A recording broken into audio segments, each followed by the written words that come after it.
So, guys, like I always tell you people that one thing that made Mr. Peter Obi to really stand out from the crowd, is the way he always comes closer to the people.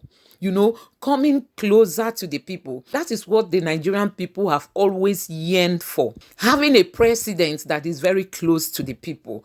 Look at Mr. Peter Obi has come out to address the nation, to tell them why they should vote for him and his plans to change Nigeria for the better.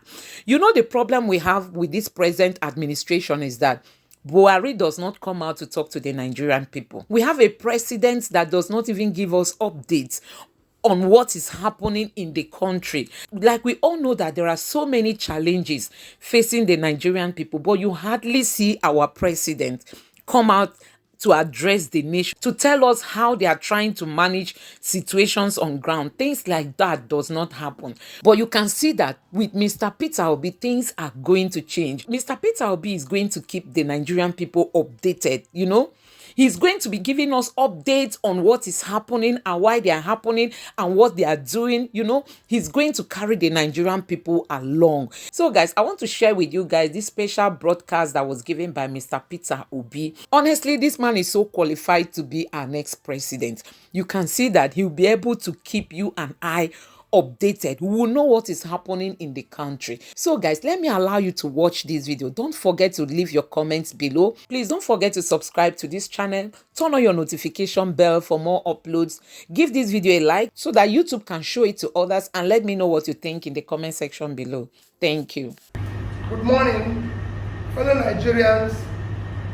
Today, 15th of January, a very special and unique day in 2023, as it was 53 years ago, 40 days from today, Nigerians will be voting in an election that many regard as most crucial and an essential decision we have to make as a nation, and particularly for our children and youth.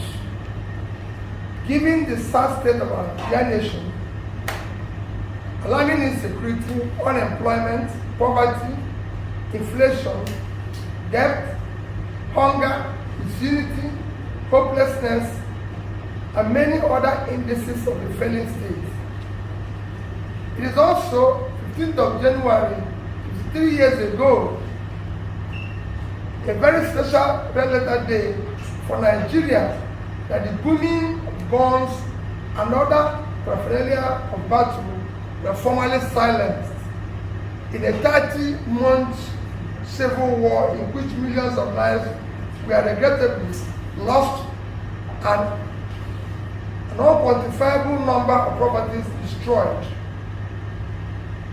As you may recall, Colonel Olusegun Obasanjo, as he then was, led the Biafran delegation to Jaragowan to declare that the war is over and that the military colleagues from Biafra have come for redeployment.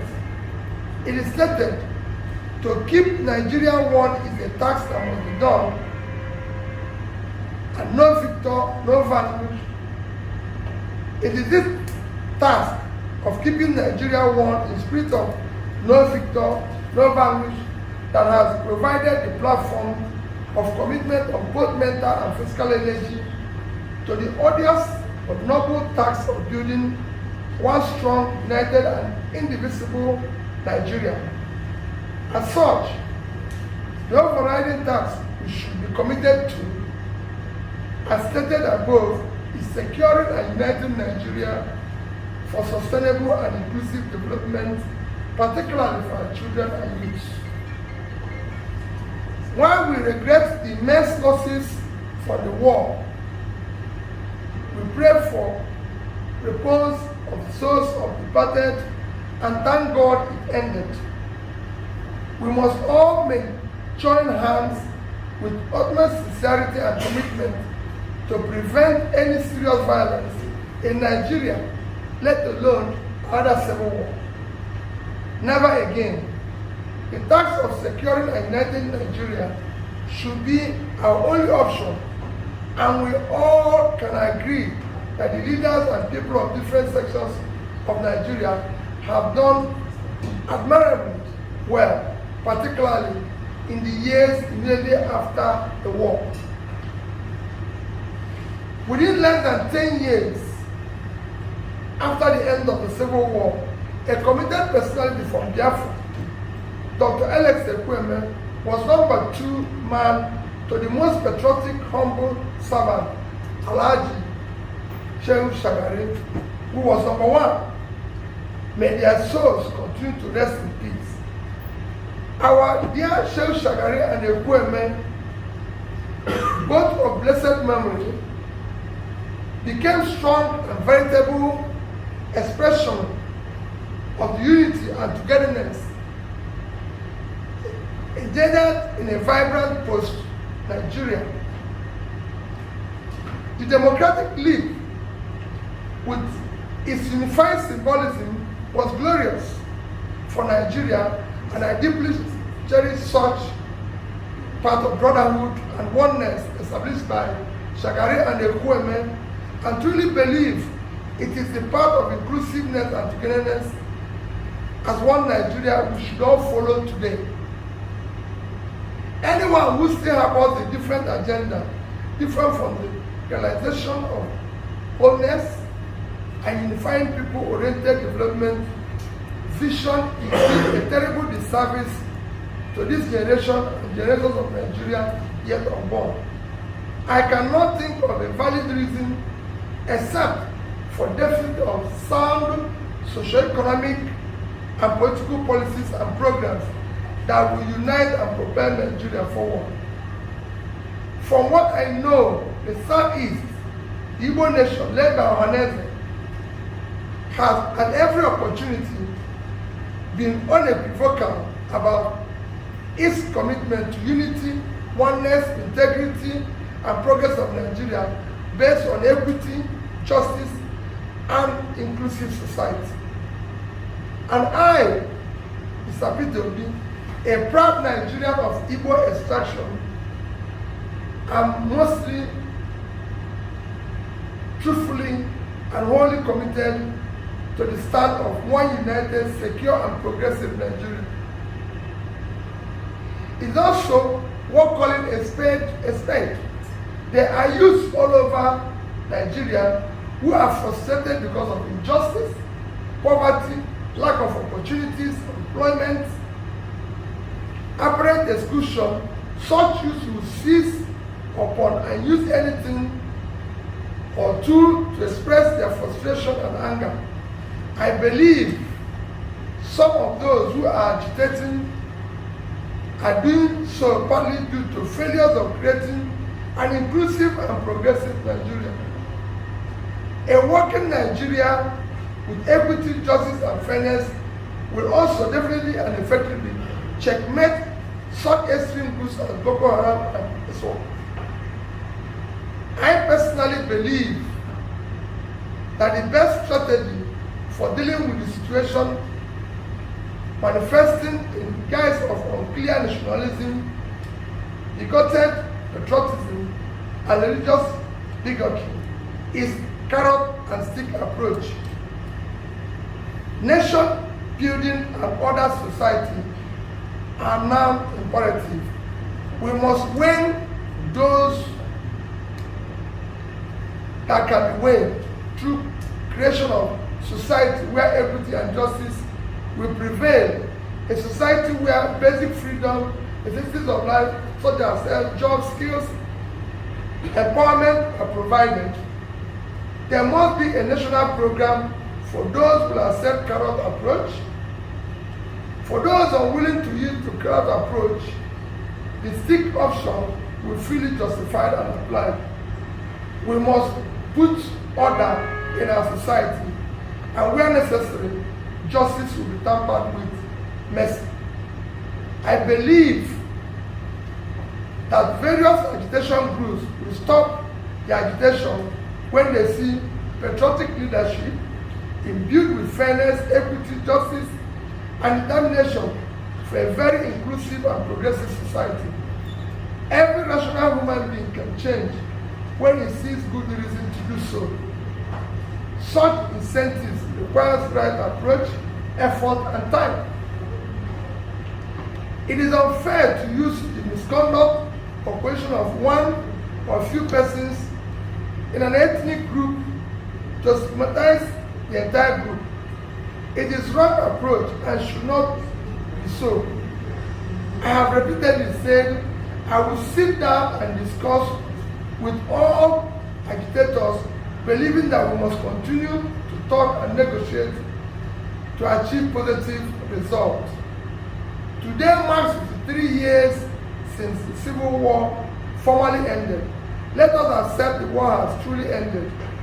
To try to continue to fight a civil war today, after 53 years, will be a great disservice to Nigeria and Nigerians, particularly for our heroes who diligently labored to secure and unite us. Let us running anthem be, though tribes and tongues different, in brotherhood we stand. On this day, 15th of January 2023, I most sincerely pledge and commit that I will spend the rest of my life making sure that the civil war and circumstances that led to it do not reoccur, and to ensure that we build an all-inclusive, progressive society where no individual group will feel estranged, marginalized, excluded, and remain resolute to a new Nigeria that we all will be proud of and patriotically committed to the is possible and is the task was all achieved. Today, 133 million Nigerians live in multidimensional poverty. 20 million children are out of school.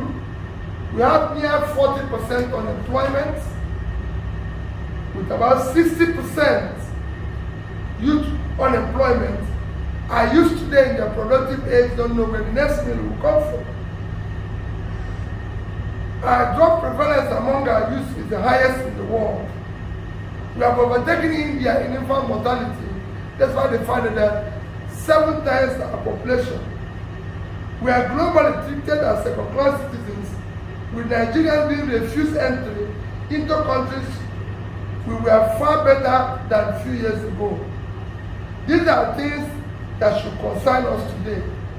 These are things I want us to come together as a family and a great nation to commence reversing, irrespective of our tribe and religion.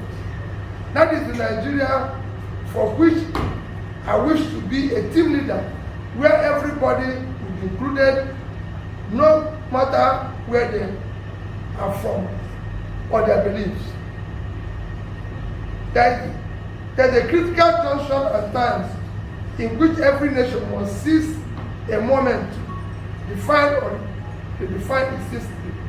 For Nigeria, the moment is now. Today marks 53 years of Nigerian reunification after the Civil War. A new year and a new Nigeria is possible. A nation bound in freedom, peace, unity, justice, and prosperity is realizable. Let us join hands in love and brotherhood to build a new Nigeria with God, our creation, and guiding our noble cause. God bless you all, and Federal Republic of Nigeria. Parents. So guys, when last did we have our Nigerian president come out on his own, to address the nation? When last did you hear our president voluntarily on his own, not the usual New Year broadcast or Christmas broadcast or the 1st October broadcast? No, those ones are fixed. When last did you see our president just on his own come out to give Nigerians updates on what is happening and how they are trying to push the country forward? Things like this do not happen in Nigeria. But I tell you, Mr. Peter Obi is already giving us a taste of how his government is going to be. You can see that on his own, he has come out to address the nation. He has come out to talk to Nigerians and to encourage them not to joke with this forthcoming election because it's going to decide our future. Honestly, Mr. Peter Obi is asking you and I to come out and vote for him. Please remember, on the day of the election, you are not going alone. Take your family along. Take your kinsmen along. If you're in the diaspora, organize your family, organize your kinsmen, your friends back home. This election is going to decide how safe you are going to be each time you visit Nigeria. So don't just pay less attention to it. Let us all put our hands together to make this election a success. Let us vote for Mr. Peter Obi and Datti Ahmed for a new Nigeria. Please, if you're an Obidient out there, don't forget to subscribe to my channel. Give this video a like so that YouTube can show it to others, and let me know what you think in the comment section below.